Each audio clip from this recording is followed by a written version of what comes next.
African proverb says the child who is not embraced by the village will burn it down to feel the warmth. What time in your life have you been closest to starting the fire?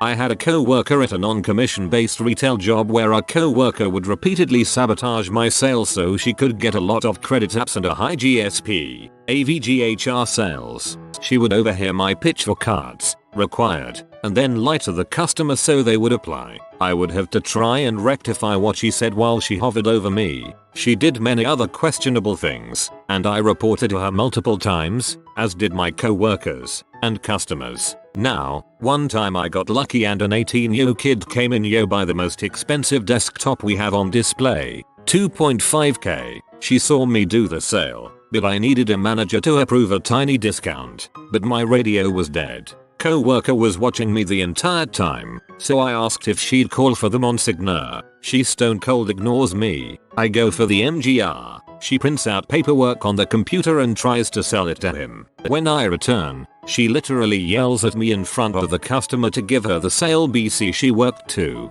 I ignored her and didn't give her the sale. When I reported this, as did the customer, he was mortified. I was literally told by my boss, ignore when she does that. She's a middle child, so she does stuff like that. I was tired of the stupid lack of action, so I filed an hour complaint regarding her, and 5 of my managers for not addressing it. They all got reamed for it. Only one is still in a management position. The rest were eventually demoted or laid off. 16 years old, finally decided to fight back against abusive parents. Only had to do it once to stop the physical abuse. The brain fricks kept happening. It's so terrible when the people that are supposed to protect you are your abusers. I'm so sorry you've had to live through this. I didn't grow up with the best family. There was a long period of time where there was constant fighting, and things often went too far. I didn't feel safe in many different ways. It all culminated to a point when I was 17, disowned, and about to get kicked out. But my vindictive, defensive actions in the past made my mother know that kicking me out wasn't a good idea. I know the only reason I could have a roof over my head was because my mom isn't a citizen, and she knew I would have reported her for the crime of child abuse, which did happen, which would have put her residency in jeopardy. So, I guess I had to threaten to burn the village in order to feel the warmth of safety. Threaten to burn the village in order to feel the warmth of safety. Thank you. I hope you have a good day.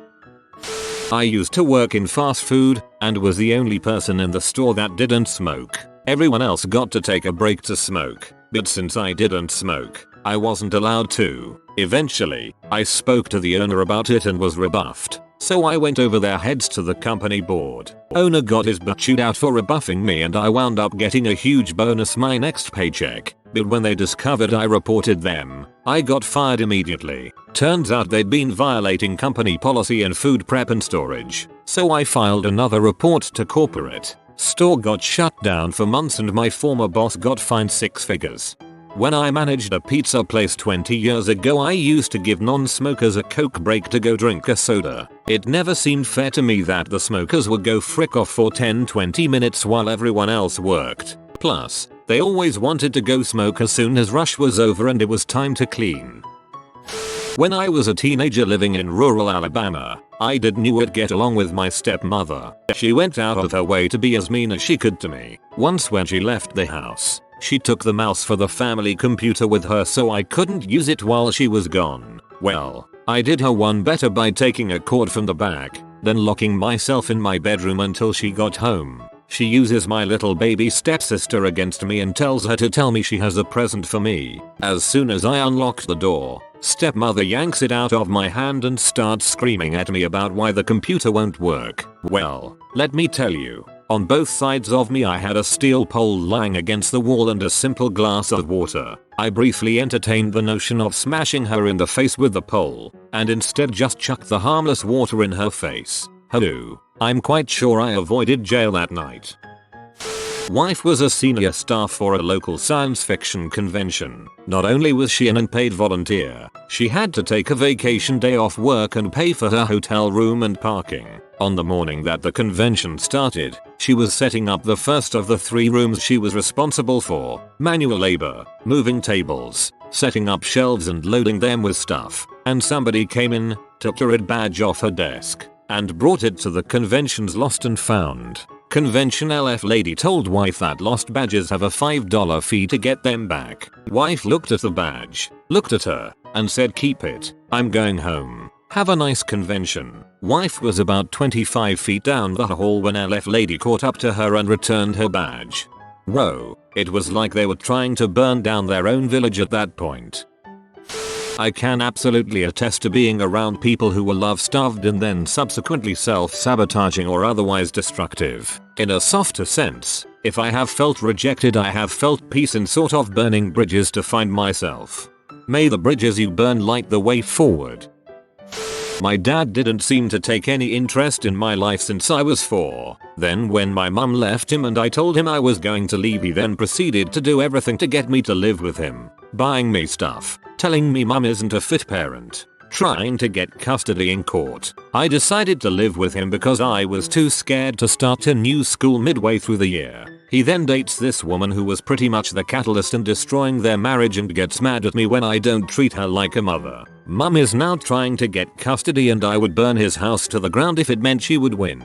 Just go and live with her. Refuse to go back. Your dad will have to go through the system to get you back. True, the cops might take you back to him once or maybe even twice, but ultimately if you are stubborn enough, the cops will refuse to do your father's bidding and tell him to take it to court. Trust me on this. Just go to your mum now. Moved to a new town and started going to a new church when dad got cancer. Went to church and told the pastor to try and get advice. Pastor announced this to the convocation and also told everyone that some lady's horse was sick. Watch the entire convocation console this lady about her sick horse. The convocation was in tears about some sick horse while my dad was dying. No one said a word to my family. Never been to church since. Whenever I'm in a meeting and my suggestions are getting consistently ignored and I'm getting interrupted and talked over, I get the weirdest urge to prove I still exist by jumping on the table and busting out the Queen of the Night aria. Bring an air horn, then just continue talking as if nothing interrupted you. I cannot guarantee the success of this strategy. Oh man. Middle school for me. I was heavy bullied at school, mentally and physically. I wasn't getting any support at home or felt like I was. I was not in a good place then. I had so many negative thoughts of hurting others and myself. Thankfully I never had a gun or I would have become one of those school shooters. That's how bad and deep in depression I was in. I did end up in a psych ward and man, those places are terrible. I didn't get any help but only learned to bottle my crap up more. When I had been bullied constantly in 7th grade by 3 different groups of kids and the school showed so little interest in helping me, I was physically bullied, verbally mocked, humiliated in front of the other kids, and I was battered. When I finally took my mom's advice to make a scene the next time someone started throwing things at me, I did it. We were outside that day for PE. And while we were all sitting in lines at the start of class, a kid in the line next to me started throwing pebbles at me. I ignored it for a moment. Then when he kept going, I yelled at him to stop. I didn't care that people were staring. I wanted them to. I wanted them to see that this average height, able-bodied boy was throwing things at me. A very small and disabled girl. The teacher came over and asked what happened. Kid told him they were only pebbles. He wasn't hurting me. The teacher agreed with him and told me if I ever disrupted his class like that again I was getting detention. I don't know what it is about some teachers, but the second they get put in charge of more than one child they become absolutely blind to any kind of bullying. And if it gets pointed out to them, they think that particular incident exists in a vacuum and couldn't possibly be a sign of anything worse. I was 11 years old and suicidal because I felt so incredibly powerless. That teacher only solidified that feeling. When I was a kid, my dad used to beat on me pretty often. When he was sober, I usually did something to deserve it. When he wasn't, it was just go time. One night, I was 14. He got drunk and when I got home from a girlfriend's place, he cornered me and put a revolver to my head. He told me how worthless I was and that he would be doing me a favor by killing me. I didn't respond. I didn't move. I just waited for him to pull the trigger. He didn't. He left my room and left the revolver on my dresser as he walked out. I took the revolver and went out. I walked around my hometown, sat by the river and thought about all the ways I could get back at him for all the misery he caused my mother, sister, And I also considered doing the old Kurt Cobain, but that's not relevant. I took the weapon apart and threw its pieces in the river. No one's asked me about the gun since. It's probably still there.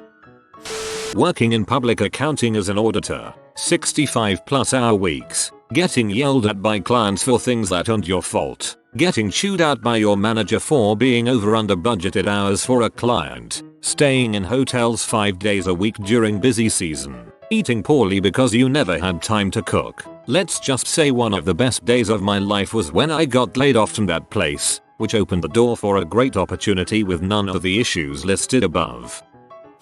Grew up with an incredibly privileged but emotionally abusive family. I never really fit in. They would frequently gaslight me with so much, but one that made me feel like I was going crazy was that they all hated each other but would act like I was the only one to fight with anyone else and band together in that. I've moved out now, but there were many nights when I felt like I was going crazy and that I could burn that house down and not look back. Glad I didn't though. Always a better way out. Already am. Therapy is a magical thing where you learn to burn down anything that is bad for you, and then you take it to your family. My family seems to be somewhat accepting of me burning down the stupidity that is hurting us all, and leaving the nice things, though. In therapy now and agree with you. Sadly, burning down the bad stuff has included my family. I am happy you are better off today than yesterday. My old job. A lot of people quit when I did. They'll survive, but the atmosphere isn't nearly as light anymore because all the fun people left except one, and now the turnover rate is ridiculously high. The church group of churches pseudo-cult I grew up in was very much this way. Didn't go to the right school? Shun. Didn't send your kids to the Bible summer camp? Shun. Your kid's spouse family member sinned in a public way? Shun. Not a married 20-something with 3 kids and actively a leader? Shun. Took me 20 years to see through the bulls, and another 7 to finally truly feel free. I'd burn all that crap to the ground for the heck they put every person through. I came from a similar background. It's hard being trapped in a fundamentalist cult as a child of a single parent. The time I was working at a psychiatric hospital and the CEO assumed I smoked drugs because I had dreadlocks. I worked hard for those patients and they trusted me. I shielded the hospital from nearly weekly riots of patients. After being unfairly judged and made to look dispensable, I almost set the inmates loose on the asylum. But then, I realized that it was selfish and those people I cared so much about would be punished for fighting my fight for me and basically would be the firewood for my fire. Just go on vacation for a month. Then they'll know what you do for them. Probably my relationship with my dad. My stepkind was always, well, a C, and I finally got the courage to tell him how I couldn't stand her and she was rude to me when he wasn't around and I didn't want to go to his house anymore for fear of the bullying from her and her kids. He told me she wasn't leaving and I needed to get over it. We didn't talk much for 13 years. Fast forward to today and she has the audacity to tell people she has granddaughters, my kids, but for the sake of my mending relationship with my dad I don't go and set her straight and tell her to frick off. God, I hate that woman. When I was like 15 I got in a fight with my friend over something stupid. I went home and was shaking with rage. Full on puberty meltdown anger. I was stomping up and down the hallway breathing through my teeth all hard. At one point I went in the kitchen and got a knife and started talking to God like forgive me for what I do to him. Lol frickin' Nimrod. I am embarrassed when I think about that. Lol, sometimes the OP quote is a meaningful reminder for our compassion for others. And sometimes it's emblematic of all our fiery, angsty teen hormone rage. The theater department at my college, despite building their entire persona on empathy, was the judgiest, cliquiest, least empathetic group of people I've ever known. If you weren't part of the in crowd you weren't given the same support. There were many of us that existed on the outskirts, working so hard just to see the same few people get all the opportunities, even as far as being cast in lead roles after they graduated. As I struggled with depression, anxiety, and undiagnosed ADHD, I worked tirelessly to keep up with my peers only to be told I needed to apply myself more. I saw people put in half the work some of us did and end up with higher grades. One professor actually gave arbitrary grades to the 4+ hours of homework he assigned based on page counts and who he thought deserved a higher grade. I tried so hard to get no support in return that I became incredibly suicidal and had to take a semester off to deal with my mental health. It only took 2 more years and another medical break before I finally was able to graduate.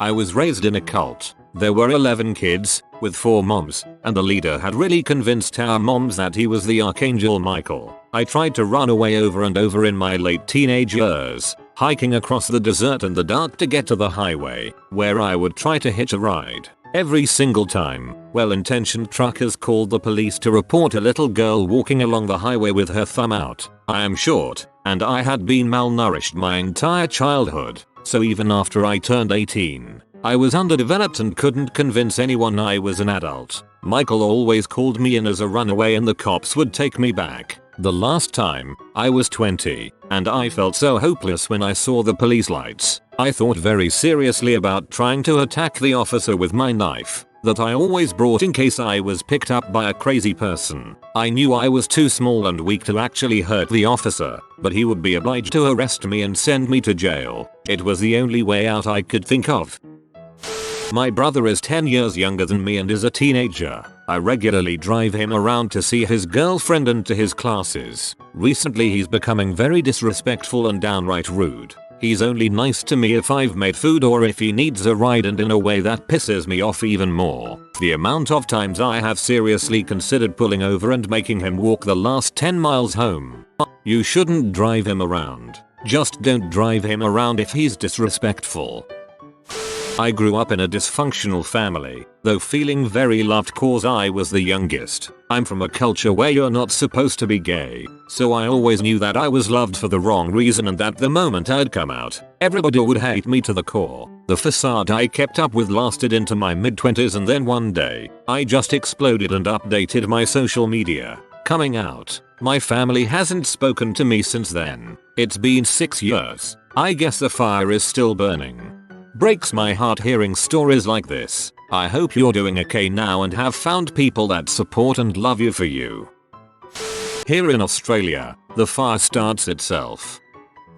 When I was in 7th grade, my parents got divorced. My anger and sadness continued to grow. One Thursday night, my father picked up my siblings for the obligatory meal out. I declined to go. I went into my room and started fricking around with my chemistry set. Picture this setting: a farmhouse built in 1830, burlap walls in my bedroom, hundreds and hundreds of comic books, and wall-to-wall carpeting. Your standard tinderbox. Instead of using a Bunsen burner for my heat source, get this, I used an empty plastic margarine container, and instead of practicing any other safety protocol, I set the fuel on the carpet and lit it. Surprise, the plastic melted almost immediately and the fuel soaked the carpet. Before I knew what happened, flames were licking the walls and furniture. At this point I had the good sense to yell fire to my mother, who was blissfully unawares in the kitchen. She dialed 911 while the child genius ran in and out of the inferno trying to save his marvels and DCs.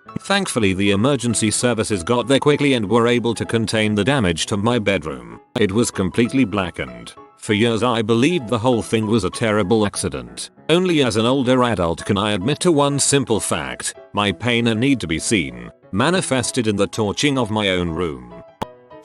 I actually have a story for this. So I was a senior that was friends with 4 juniors in a friend group. I wasn't exactly part of their group, but they seemed to enjoy my company. I was both the funny friend and the therapist friend. I helped them through their prom fiasco when they were at odds with each other. I made them food on occasion. At my graduation, they all said that we should get together as a group and do something fun and bonding before I left for college. One of them even says that she would plan a party for us all. A month passes by. I invite them all to see a movie. One by one, they flaked during the week before the movie. I end up going to see it alone. Another month passes, and they've maintained radio silence. Over the next few months, I try to invite them to various events, and without fail, none of them end up being available. I ask them about doing something together, and no dice. All the while, I watch their Instagram posts of going to a lake and having a lake party, or having a New Year's Eve party together.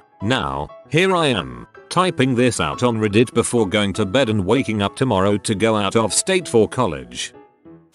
That's a badass proverb, if I do say so myself. Working in corporate. I'm in the process of starting a fire now. My negligent and narcissistic mother has pushed me over the edge. In this latest episode, she came into town in October. I took 2 extra days off from work, and it's not easy to recover from being away from my job, and I dropped about $400 over the long weekend on food entertainment. Come to find out, she's been bad mouthing me to my sister and aunt about how I didn't let her stay longer even though my mom never even directly asked to stay longer. She called me on the phone to tell me I made her cry. This, from a woman that didn't brush my hair growing up. I, F20, spent several months in a mental institution. I was a young teen when I was first admitted. The staff were extremely abusive to most patients, although certain ones were spared due to their meek behavior. One time, I was tricked into admitting to an infraction that I had never committed, and I was forced to stay in my room for several days on end. I attempted to file a complaint, but it never really went anywhere. The staff were typically very unkind, and they treated each patient as though they were a burden. I was very lonely, and I sank even deeper into depression. I kept my head down for several months until I was eventually released. As an adult, those months in the ward still haunt me. I struggle with feeling worthwhile, and I criticize myself for the smallest things because the hospital conditioned me into nitpicking and punishing myself for not being perfect. I have picked up the phone numerous times, trying to work up the courage to call the head of the hospital and give him a piece of my mind, but I've never been able to go through with it. If I cannot inspire love, I will cause fear. I've never done this in real life, but definitely in video games from time to time.